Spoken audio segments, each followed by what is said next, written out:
దామోదర్ చెప్పే భక్తి నీతి కథలలో భాగంగా ఈరోజు కార్తీక మాసం విశిష్టత గురించి మనం తెలుసుకుందాం.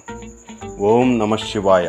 ఈ పవిత్ర కార్తీక మాసం వచ్చింది అంటే ఆధ్యాత్మికత, దీపాల వెలుగులు, శివుని కృపలతో నిండిన కాలం అని అర్థం. ఈ నెలలో చేసే ప్రతి పూజ, ప్రతి దీపం వెలిగించడం, ప్రతి జపం శతగుణ ఫలితాన్నిస్తుంది. మరి కార్తీక మాసం అంత విశిష్టం ఎందుకు? ఏమి చేయాలి, ఏమి చేయకూడదు? వినండి అద్భుత కథను. హిందూ ధర్మంలో పౌర్ణమి నుండి పౌర్ణమి వరకు అనేక మాసాలు ఉంటాయి. కానీ కార్తీక మాసం దేవతలకే ప్రీతిపాత్రమైన మాసం. ఈ నెలలో విష్ణువు యోగ నిద్రలో ఉండగా పార్వతీదేవి శివునికి సమర్పణగా పూజలు చేస్తుంది. అందుకే ఈ మాసంలో శివుడు, విష్ణువు ఇద్దరిని ఆరాధిస్తే ద్విగుణ ఫలితం లభిస్తుంది. ఒకసారి దేవతలు బ్రహ్మదేవుని అడిగారు, ప్రభు, ఏ మాసం అత్యంత పవిత్రం? బ్రహ్మ నవ్వుతూ అన్నాడు, కార్తీక మాసం. ఎందుకంటే ఈ నెలలో శివుని భక్తితో స్మరించిన వాడు పాపములన్నీ తొలగించుకుంటాడు. ఒక పూర్వ కథ ఉంది, చెప్తాను వినండి. ఒక పాపాత్ముడు శ్మశానంలో నిద్రిస్తున్నప్పుడు ఒక దీపం పక్కన చమురు పొయ్యి పొర్లింది. ఆ వెలుగు శివలింగం మీద పడ్డది. ఆ పాపాత్ముడు కూడా కార్తీక మాసంలో పుణ్యం పొందాడు. అంత శక్తివంతమైనది ఈ కాలం. కార్తీక మాసంలో దీపదానం అంటే ప్రత్యేకమైన ప్రాధాన్యం.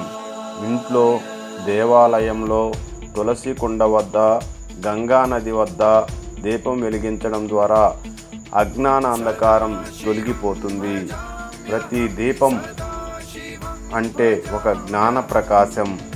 దీపం వెలిగిస్తే దైవం మనలో వెలుగుతుంది అని శివపురాణం చెబుతుంది. ఈ నెలలో తులసి పూజ, తులసి వివాహం కూడా ఎంతో ముఖ్యమైనది. తులసీదేవి విష్ణువుకు ప్రియమైనది.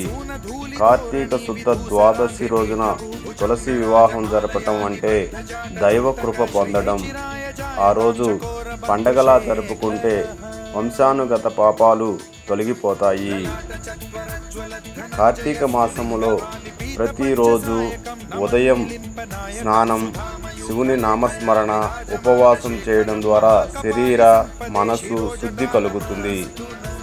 ప్రత్యేకంగా ఉదయం బ్రహ్మముహూర్తంలో ఓం నమః శివాయ అని 108 సార్లు జపిస్తే శివుడు మనసు చెల్లించిపోతాడు. శివజపం అంటే పాపక్షయానికి మందు. ఒకప్పుడు చండా అనే వేటగాడు అడవిలో జీవనం సాగించేవాడు.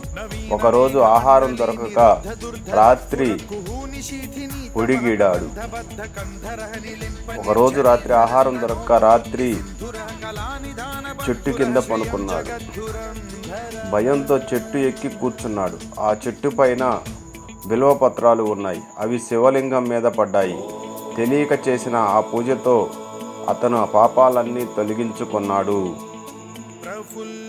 మరణానంతరం శివలోకానికి చేరుకున్నాడు. ఈ కథ కార్తీక మాసం మహిమను తెలియచేస్తుంది. ఒకసారి పార్వతీదేవి శివుని అడిగింది, నిన్ను ఎలా సంతోషపరచగలను? శివుడు అన్నాడు, కార్తీక మాసంలో సాయంత్రం సమయంలో దీపం వెలిగించు, నాకు బిల్వపత్రాలు సమర్పించు. పార్వతీదేవి అలా చేసింది. అప్పటి నుండి ఆ పూజ శివపార్వతుల ఏకత్వానికి ప్రతీకగా మారింది. కార్తీక పౌర్ణమి రోజున దీపారాధన, గంగా స్నానం, శివదేవాలయ దర్శనం ఇవన్నీ అనేక పుణ్యాలను ఇస్తాయి. ఆ రాత్రి భక్తులు రుద్రాభిషేకం చేసి గానాలు చేస్తూ శివుని స్తుతిస్తారు. అప్పుడు సాక్షాత్తు దేవతలు భూమికి అవతరించి భక్తులను ఆశీర్వదిస్తారని నమ్మకం. ఈ కార్తీక మాసంలో మనం మనసారా శివుని పూజిద్దాం. ప్రతి దీపం వెనుక ఒక శుభకామన ఉండాలి. ప్రతి జపం వెనుక భక్తి ఉండాలి. ఓం నమః శివాయ అనే ఒక్క మంత్రం జీవితాన్ని మార్చగలదు.